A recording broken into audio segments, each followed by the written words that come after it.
And so it's wonderful to meet you. Thank you for taking a minute out. Yeah. Oh, I'm excited to chat with you. Me too. So let's begin our journey with this. 5 years ago, this pandemic changed so many things. How did it affect the way that you approach business and do things today? Wow, the pandemic really changed my whole life because I was at the height of my business at that time. And I was just a solopreneur. It was just me. And so I was doing everything on my own. I had so much going on. I was buzzing around New York City. And then all of a sudden the pandemic hit and the rug was completely pulled out. I mean, I was in a very privileged position in so many ways. Like I was safe, I had a nice place to live. And it just basically was that my work was on pause. And so I really took that time and I had to cancel so many proposals. There was proposals for people from all over the world coming to New York that all had to be canceled, had to refund people. And then I was just in my apartment with my books and my journal and having to really recenter and reset. And in that time, I got to just see how I was starting to get burnt out as much as I love my work and how I was just working very, very hard and I had a lot going on. And so when the pandemic hit, I realized like, wow, there's this spaciousness that I don't really have in my life, especially for my own personal life and things like that. And so I really got to reconnect to myself as many people did. Who were in more privileged positions where they didn't have to be on, in the hospitals and all the important jobs that we needed taken care of. So when my work came back, it hit me so hard because I realized I can't do this on my own anymore. I really need support because it's just becoming hard to do it all alone as I was a solopreneur since like 2000, 10 basically. So I ended up during the pandemic, it was a kind of a slow process, but once my work came back and the pandemic was kind of like slowing down, it was like 2022. I started training my team and growing a team and having a really wonderful team to support me so that now I have more spaciousness to really serve my clients one to one. And then on site, I have my team to support them with the beautiful photography we do, the beautiful decorations we do for their marriage proposals and all of that. And that's what I do. I bring people's magical proposals to life. I'm a marriage proposal planner and advisor and photographer. So, what did you want to be when you were a kid? What was your dream job? I feel like I wanted to be, gosh, so many things. I think I wanted to be a performer, even though I wasn't, extraordinarily talented to be one. I just like to perform. I wanted to be a florist at one time, which is so funny. I laugh at that because I'm always having to, I've kind of become a florist with all the flowers we have to deal with. Yeah. But I just really what my dream was when I got a little older, when I was more so in high school, I wanted to be an artist, but mainly I just wanted to be able to make a living using my hands. I wanted to be able to be creative and be able to make a living from my creativity. So, talk to me a little bit about where you were born and raised and what were the elements that ultimately led to you finding photography, helping people in one of the biggest moments of their lives. How did all of this evolve to this point? Yeah, so I grew up in New Jersey and I was very fortunate. My parents both were very supportive always of me, like being a creative little sensitive child and being different. And my mom was always kind of putting me in programs and camps and things to explore my creativity. So that was really, really foundational. And I didn't have guardrails in those ways. Like people weren't saying to me like, oh no, you couldn't be it. No one was shutting down my dreams in any which way. Because I was very so lucky in that regard. Because a lot of people don't have that. And I think that that was really the nature of being kind of like the next generation where like my parents generation kind of had like stabilized. And so for their children, I think they were just like, listen, like we want you to be successful, but go do what they believed in me because I was a hardworking person and they always saw me very, very committed to what I was doing. So they trust I'm very fortunate in that way. So I got really into art. I was always making things, and I'd be up in my room. My dad'd be like, "What is she doing up there?" My mom's like, "She's making her magazines." And I'd be like making these collages, and I was always like designing, like decorating jeans, and I was always doing stuff. I was painting, I was drawing, I was very creative. And then I went to school. I was an art major at New York University, and I was in this very odd program that I dreamt of being a part of. It was only 50 people in my class, and we were being bred to be like, new artists that show around the world, like serious artists. And so we're studying theory and we're reading and we're making art based on, French philosophers and things like this. And it was a really interesting time for sure. It was kind of Mhm. dark in some ways, I have to say, because I came from like, just wanting to make really beautiful things and really caring about beauty. And I love the piece of art behind you.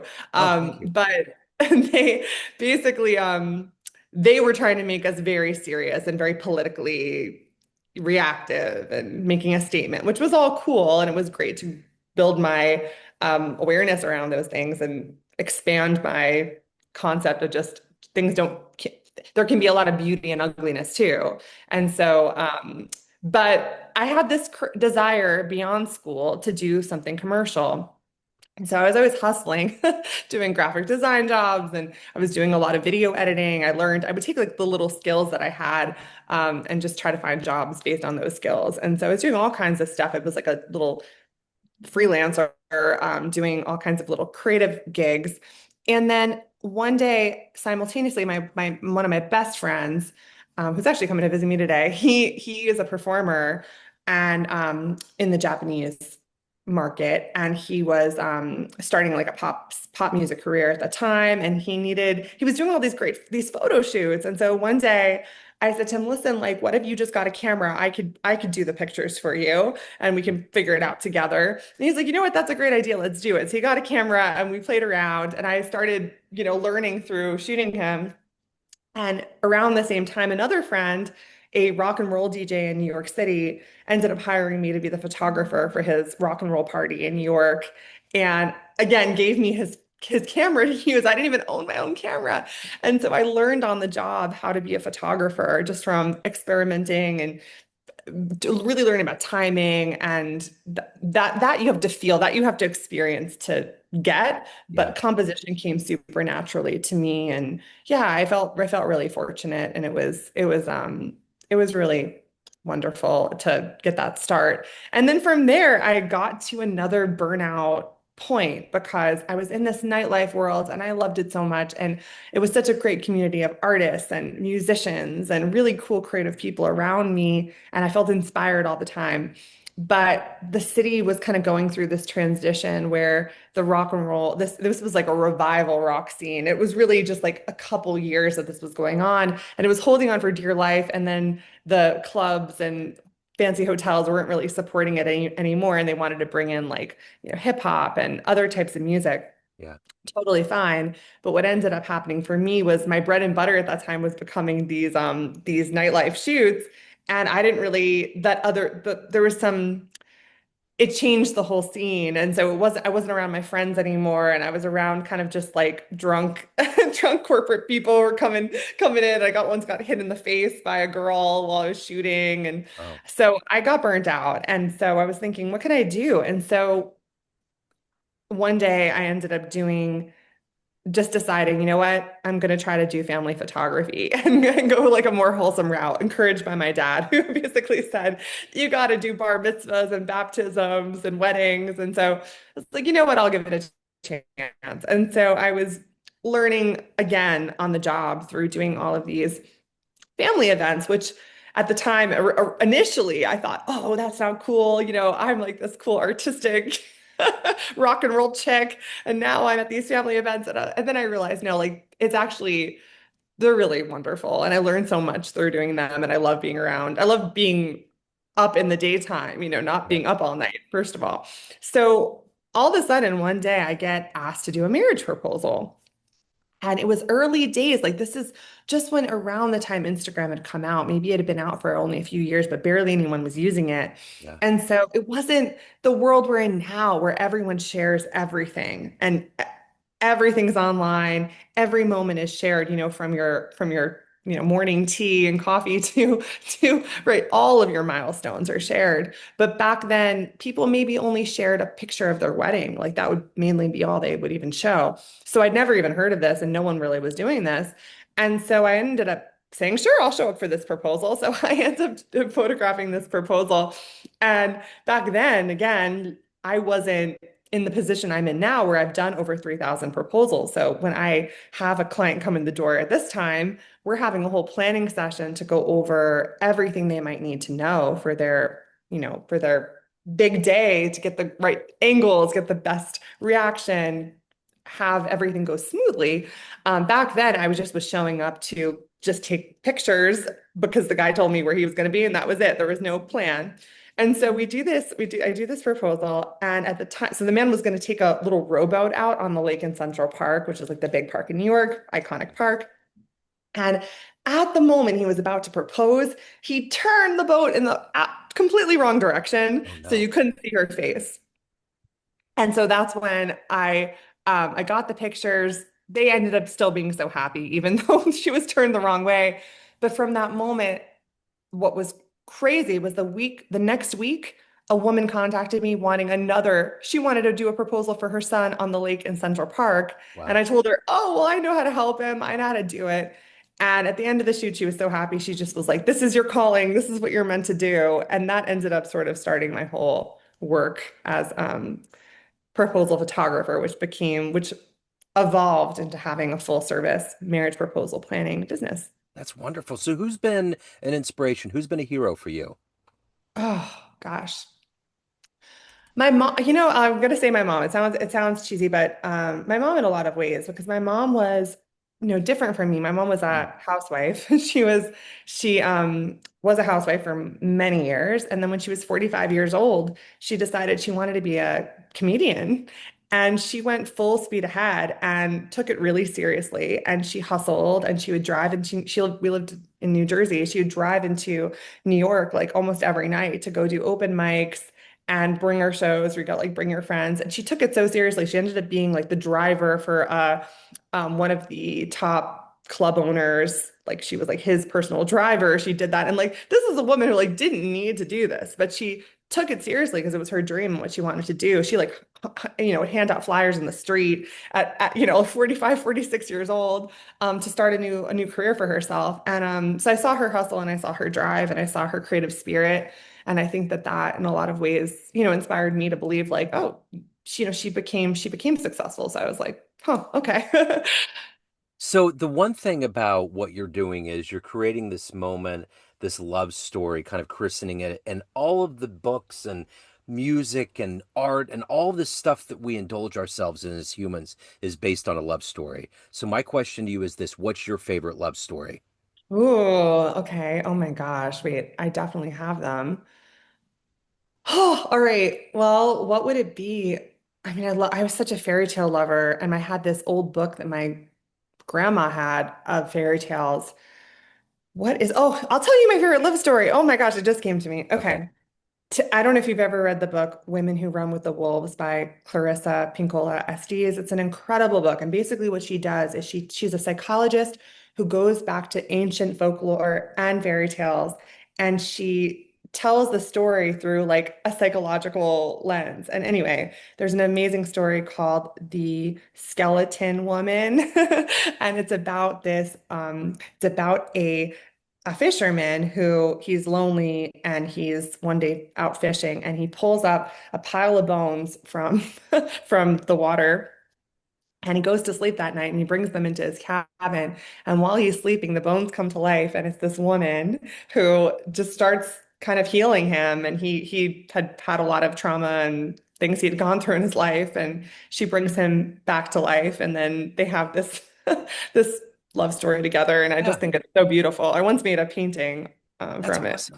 That's wonderful. So let me ask you this. If you were to have a dream tonight and you went into your childhood home, went up to Mhm. your room, sat down with like a 16-year-old version of you and showed them like a coffee table book of what your life turned out to be. So she's going through it. She's like, "What is this?" And you're like, "That's what happened to you. This is your life." Would that version of you believe it? I think she'd be shocked that I'm in the like marriage wedding industry. I think Yeah, she might be surprised by that because I don't think that that was what she thought. I think she thought more of like something. I'm not that it's not glamorous because I think some people think it is, but I think I imagine something. I don't know. I don't really. I think that I wouldn't be overly surprised because I've had so many stories. I've had a very unique path yeah, that most people haven't had, and I was thinking. I mean, I have so many crazy stories just throughout the years, and I feel like I've lived 9 lives in New York City, but um, I don't even know. I think I was a dreamer, but I never dreamt in a traditional way. Like I didn't yeah, actually imagine myself like in a suburb in a like with a white picket fence kind of thing. That wasn't really me. I was more of yeah. a independent city girl. Yeah. So let me ask you this. You were kind of the catalyst of capturing like the real beginning moment for a lot of couples. Yeah. What couple has come back to you later on and had just a reflection, or they wanted to reach out, or you saw them years down the line after the proposal that just really warmed your heart, that was really magnanimous on the list of proposals that you've been involved with? There's been many actually, because I've had couples come back and they've eloped and I've done their elopement pictures or they've had children. I actually was talking to a beautiful woman in the DMs the other day on Instagram, Salua. She was coming to town, and I'm unfortunately not going to be in town when they're in town, but I photographed her proposal. I photographed when she was pregnant. I photographed when she had her little kitties. And I think they have another little kitty now. So I've been on a journey with a lot of these couples throughout the years. And sometimes, yeah, the timing doesn't work out, and I want to be there for like all of their milestones. But a lot of them I've stayed in touch with, and a lot of them have made it, right? Like we always hear, oh, there's a 50% divorce rate, this or that. But so many of my couples are still together till this day. Yeah, that's wonderful. So let me ask you this. Of all of these adventures, all of these stories, everything that you've done, accomplished, and evolved to, what are you the proudest of? Oh, I mean, I really am proud, like I told you at the start, that my dream really was to be able to make a living using my creativity. And I feel that I have achieved that. And that really does make me very proud. But separately, on a smaller level, something that it's funny to share this, but something I'm really proud of is I've had a journal practice for since 2010, which is around the time I started everything. Yeah. And I never thought I would keep it up, but I have just stacks and stacks of journals. And I don't know, it was just, I always wanted to be that woman who had a story, like Uh-huh. had her stories written down. And it's something that's really helped me. And so I am proud of that I've kept that up. Yeah. So let me ask you this. Everybody has a perception of you. Family, friends, clients, everyone that knows you, but you run the show. What's your perception of you? Who do you think you are? Gosh, I'm such a sensitive person. I think I'm a very sensitive person. I think maybe some people don't see that because when you grow, and I'm going to tell you, Joe, the hardest thing I ever did was build a team. Like it was really hard because I'm so type A and I am sensitive to how things should look and how things should feel and all these things. And to get it where you want it is sometimes really tough.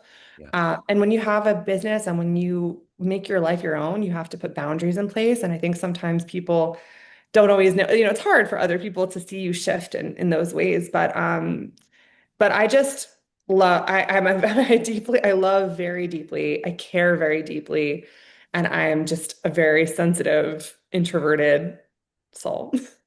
So, as an artist, as a creative, if you could go back in the history of time, take a time machine anywhere in the history of time and witness one event happen, where would you go? What would you love to see happen? Gosh, what would I love to see happen in the history of time? Gosh, I feel like I'm going to choose something that sounds kind of shallow, but I think I would like to be like, what was his name? It was it Owen Wilson in the movie where he goes, do you know the one where he goes Moonlight in the where he goes to Paris in like the 1920s Yeah, and yeah, he's yeah, yeah, like yeah, there for like the start of like this big bustling art scene and everyone's absolutely. there and it's just so gorgeous. I would probably would be him. That's why I asked it because I figured it would be a time of all kinds of Renaissance things going on in a very Yeah, specific time. And that was, I mean, that was the beginning of this whole love affair we have with Paris, you know? expressionism. Yeah, that was Yeah, like the start of expressionism. Right, exactly. yeah. So Gosh, I love Paris. One of Yeah. my favorite places on earth. I remember going there. I was there. I actually was in Europe. I was in the back of a water taxi on the morning of September 11th, 2001. But I landed in Paris. And I remember when I finally got up to a high level and looked over the town, over Paris, it just totally took my breath away. I was like, man, because when you come from America, we're all spaced out. But when you look at Paris from above, it's unbelievable. The amount of things that are going on from above is absolutely unbelievable. The way that town looks is wonderful. It's so gorgeous. I Yeah. love, oh, I can't even imagine. I've never seen that, but Oh yeah, I it was love, I wild. love Paris. It was Stunning. I was at the Museum d'Orsay or something like that, but I went up to the fourth floor and I just casually got up there and looked down and I was like, wow, this is crazy. Just the amount of things that are happening. I love So birthday. yeah, so the most important thing is if anybody wants to hire you, they want to reach out, they have questions, any of the good business, where do they go? They can go to ashfoxproposals.com, ASHFOX proposals with an S, ashfoxproposals.com. And also my Instagram is ashfoxproposals. Okay. And if they're looking for like just inspiring pictures, some positivity if they're already married, my account has so many fun, pretty uplifting videos and pictures of people getting engaged in all different beautiful ways. And but if you are looking to propose, I'd love to help you, and we can, get started ASAP. Sounds wonderful. I will put all these links in the show notes. Ash, thank you so much for your story. Thank you for your time. This has been absolutely wonderful. I appreciate it. Well, thank you, Joe. It's been lovely to meet you, and thank you Thank for the you. opportunity. Yeah, absolutely.